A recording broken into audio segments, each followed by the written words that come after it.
देश की ताकत तीनों है महान, जवान, किसान और जनता महान। गोल्डन टेम्पल धमकी, ईमेल में उभरा नया सियासी ब्लास्ट। केरल के मुख्यमंत्री पिनारई विजयन के नाम से भेजी गई गोल्डन टेम्पल धमकी मेल। श्री हरमंदिर साहिब गोल्डन टेम्पल, जो सिख धर्म का सबसे पवित्र तीर्थ स्थल है, एक बार फिर सुरक्षा के लिहाज से खतरे में नजर आ रहा है। 15 जुलाई को सुबह 3:37 पर एक ईमेल भेजा गया, जिसका विषय था खालिस्तान उदयनिधि गठजोड़। यह सिर्फ एक धमकी नहीं थी, बल्कि इसके पीछे राजनीतिक, धार्मिक और भौगोलिक तौर पर जटिल इरादों की परतें छिपी हो सकती हैं। इस ईमेल ने न सिर्फ धार्मिक भावनाएं ही नहीं, बल्कि राष्ट्रीय सुरक्षा एजेंसियों को भी हिला दिया है। ईमेल एक साथ कई टॉपिक को जोड़ता है, जिससे यह स्पष्ट होता है कि इसके पीछे सिर्फ धमकी देना मकसद नहीं, बल्कि एक बहुआयामी मनोवैज्ञानिक दबाव बनाना भी है। मुख्य अंश: पिनारई विजयन के नाम से भेजी गई पिछले ईमेल्स का जिक्र, मतलब फर्जी सरकारी पहचान का इस्तेमाल, पहले भी हो चुका है।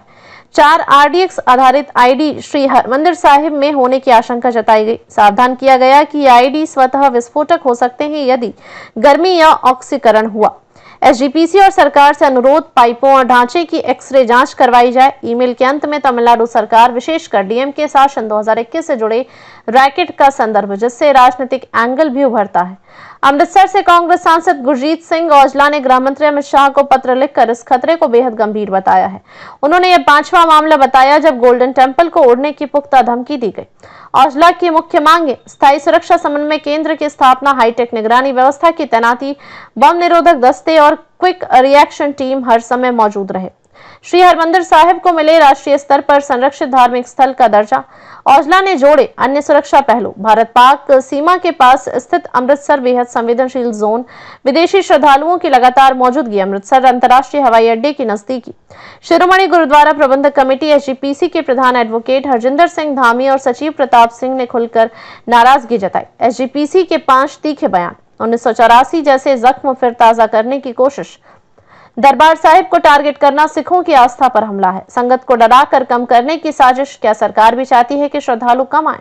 हर धर्म के धार्मिक स्थलों को निशाना, ये तत्व किसी धर्म के नहीं होते।